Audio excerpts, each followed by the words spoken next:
I bought you a busy book, pero ako ang unang mabisi. You put the number 1 here na. Ay, wait. By the way, mo ni siya ang white para mapilit. Dire. So, dire ni siya ibutang transparent. Yeah, dire sa kuan. Nani. Ang kining white. Kining white.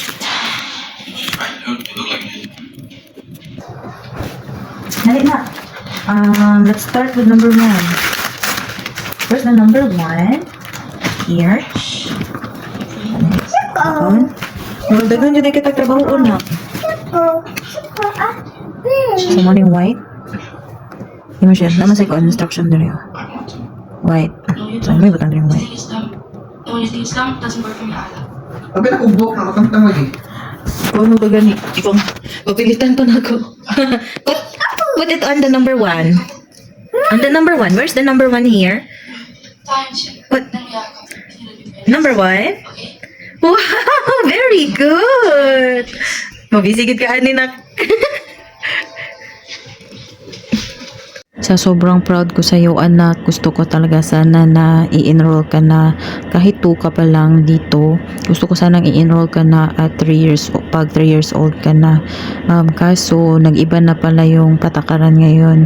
Dati kasi, pag nakita ng teacher na magaling ka, marami ka ng alam sa edad mo, i-endorse ka na. Pwede kang mag-advance to the next level. Kaso nga, ngayon, nagbago na, hindi na pala pwede, edad na pala ang pagbabasihan. Kaya I changed my mind na pag 3 years old ka, hindi na lang muna kita i-enroll. Diretso na lang sa 4 years old kasi yun yung parang K1, Kinder 1 to Kinder 2 bago mag grade 1. Kasi para sa akin, sayang yung time, sayang yung panahon, sayang lang din yung pera. Kasi ilang oras ka lang naman dun, tapos makikipaglaro, socialization, tapos kumbaga, kung ano yung gagawin nyo dun sa school, yun din naman yung ginagawa natin kahit ngayon. And kahit nga hindi ka pa 2 years old, alam mo na yung letters, alam mo na yung shapes, alam mo na yung numbers 1 to 10, nakakapag-count ka na ng numbers 1 to 20, alam mo na yung colors, ang dami mo nang alam na animals, ang dami mo nang alam na fruits, kasi binilhan din kasi kita ng mga talking chart. Pag pinipress mo, nagsasalita, tapos yun, kinukopya mo naman, fina-follow mo kung ano yung instruction,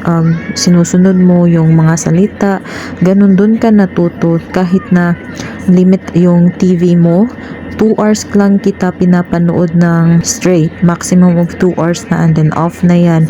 I let you play with your toys, yung imagination mo, hindi yung puro entertainment na galing sa TV. Yes, talagang dinidisiplina kita kahit sa part na yan, anak. And then sa hapon naman, nilalabas kita para makapag-socialize ka naman sa ibang bata. And pag nakakakita ka ng ibang bata, anak, hindi ka yung palaaway. You are so smiling, palangiti ka lang. Hindi ka din aloof na pagkabata. Basta wala naman akong problema sa iyo pag nasa labas tayo, kasi hindi ka naman makulit. Kung magiging makulit ka man, pag pinagalitan kita, na kikinig ka naman kahit nga sa edad mo pa yan, nadidisiplina ka na. So that's why I'm really proud of you, anak ko. Sana naman hindi yan magbago hanggang sa paglaki mo, okay?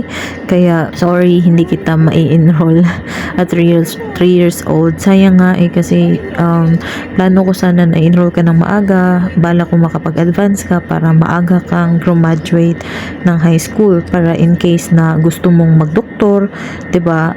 It takes 8 years here in the Philippines, 8 years or 10, ewan ko. Tapos at least kung bata ka pa, nakapagtapos ng high school, edi madali, bata ka pa rin, magiging doktor ka na, or kung ano man yung course na gagamitin mo or kukunin mo, o diba? Okay sana kung ganun, kaso hindi na talaga. Kaya wala, change of mind na lang si mommy. Wag na lang magsayang ng pera, mag-aksaya ng panahon, kasi kung ano yung ginagawa sa classroom, yun din naman yung ginagawa ko sa'yo. 'Di ba tinuturuan ko rin naman kita. Kaya kahit gaano ako ka-busy anak, like I'm a stay-at-home mom without any support system, tapos I'm an organized person, gusto ko OC din ako like I'm a clean freak person, gusto ko lahat organized, lahat malinis.